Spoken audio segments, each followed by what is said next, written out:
It's your girl Barbie J, and we're about to discuss Season 7, Episode 3 of the Haves and the Have-Nots.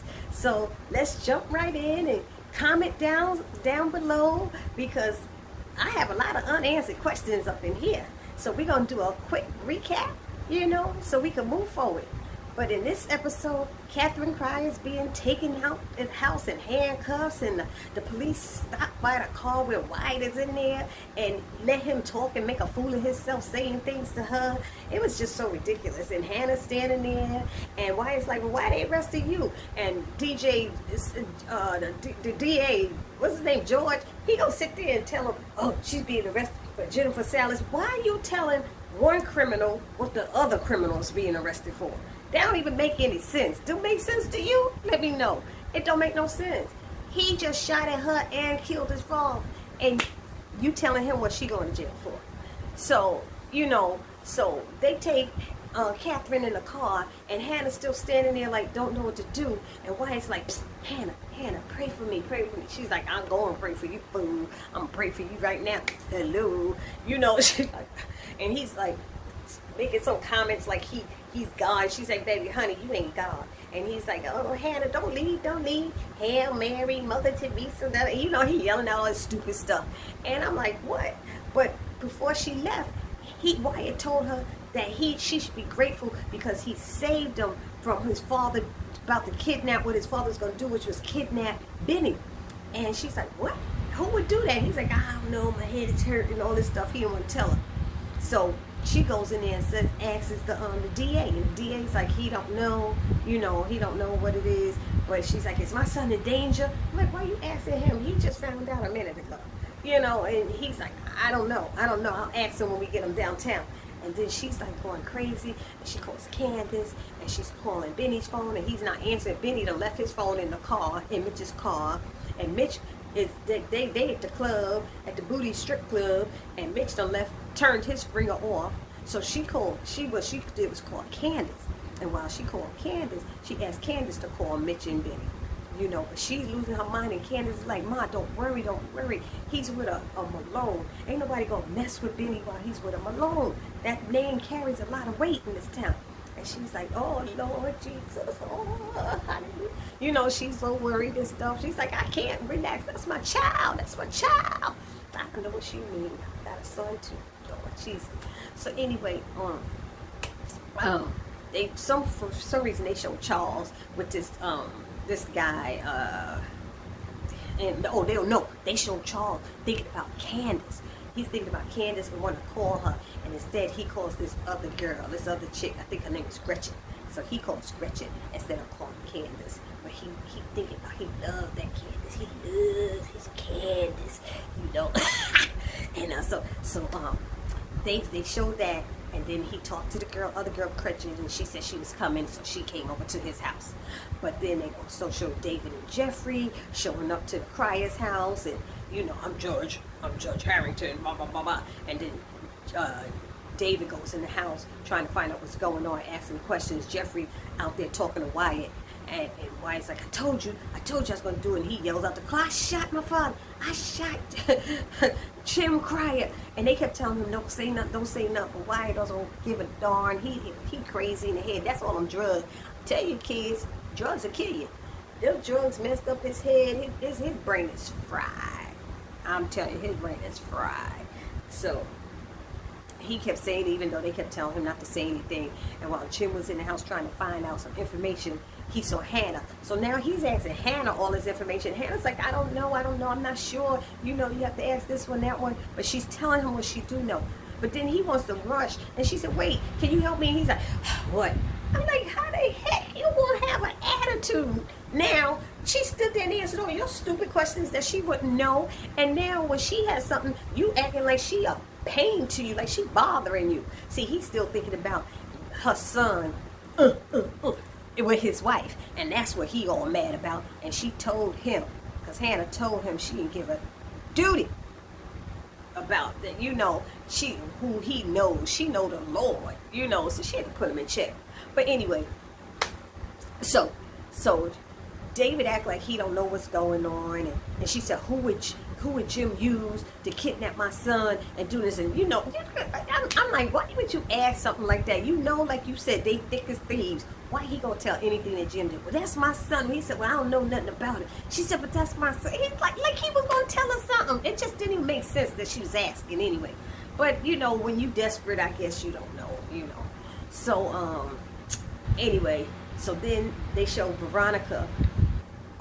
She calls Derek, and she wants Derek to come over, and he's like, I ain't doing that no more, and I ain't coming over, and all this stuff. See, back in the day, he was in prison and stuff, and she must have got him off. Now she think all these thugs owe her something. But Derek tried to change his life. That's why he's trying to mess with Hannah. He's trying to change his life, but whatever, So Veronica's like, I don't give a damn. You need to come over. So he came by, and he came by later on.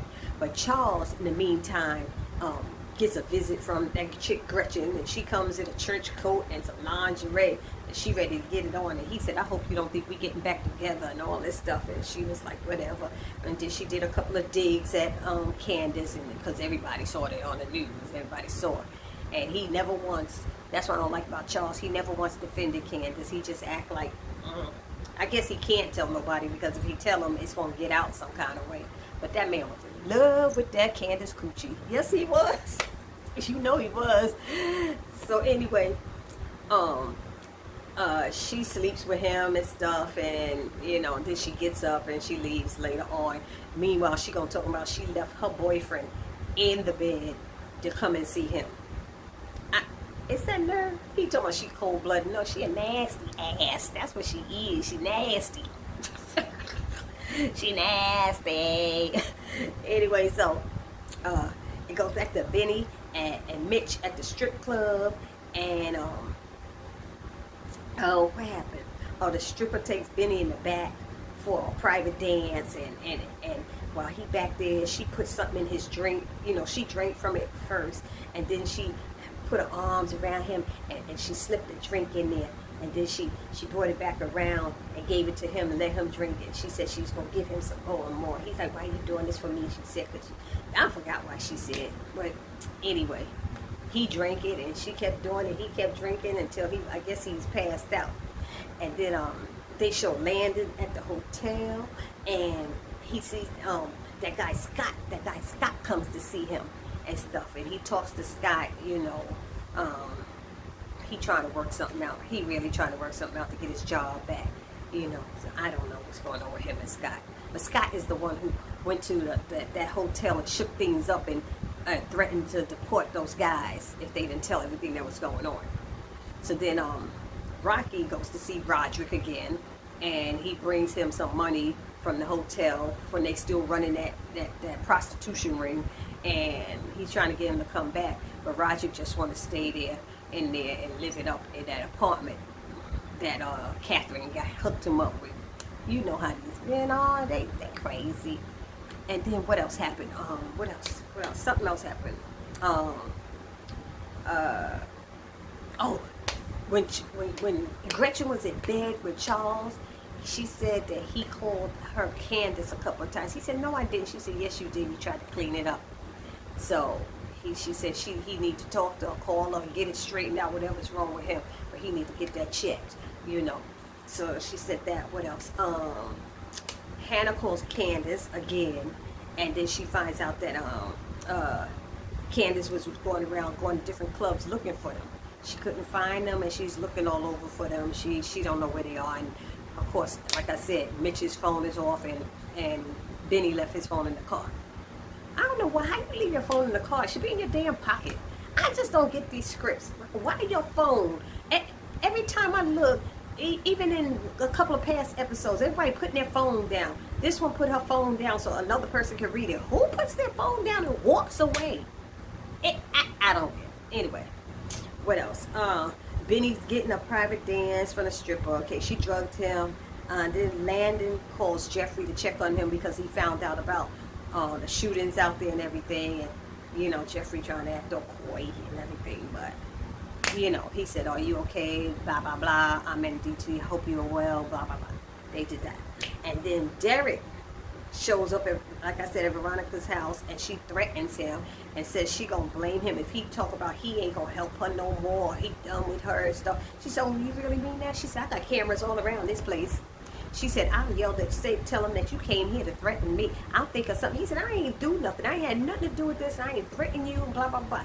You know, because I think this the episode when he came with the card with the information about that guy who was going to turn on her. The guy who blew up the car. He turned on Veronica and said that she's the one who told him to do it and all, paid him, blah, blah, blah. And now he was a friend of Derek that Derek hooked her up with. I don't know if they was friends, but Derek hooked her up with her. So she's like, he turned on me, and he's like, that ain't got nothing to do with me. Why you calling me? You know? So she said, you better get some dirt on him and information, anything you have, so she could get him back. She said, I want to bury his ass, you know. So he gave her a card and said that the guy's girlfriend, Quita Maxwell, Quita is back in this episode. Quita Maxwell is in jail, and he needs her out of jail so she could take care of them damn kids at the house. So she was like, what? So if she get Quita out, then she don't have to, he won't turn on her. He won't turn on her. So she goes to the prison to get Quita and everything. And I think that's when she saw, that was when she had seen Catherine and stuff. But she goes to see Quita, and Quita comes out, and she's telling Quita to write a note. And Quita's like, I ain't writing a damn thing in no book and blah, blah, blah. It was too funny. She was like, write a note in here. And I forgot what she called it. What did she call her handwriting? Ghetto or something? What? I don't know what it was. But anyway. But I think that was it. The stripper tells, so Derek shows up to her and she threatens him. The stripper, okay, the other stripper tells Mitch, why you keep looking back over there? He said, because I'm looking for my boy. I'm looking where my boy is at. She's like, well, he said he went in the back to get a private dance, because he was like, you gonna take me back there and give me a private dance? He said, mine gonna be free too. And she was like, ain't nothing free up in here. What you talking about? He said the other girl did him for free. She said, no, the other girl got paid so much money to take him back there and do that. And he said, what? He said, what? He went back there, ran back there, and Benny wasn't there. Benny was gone. So that's how it went off. So that is the end of episode 3.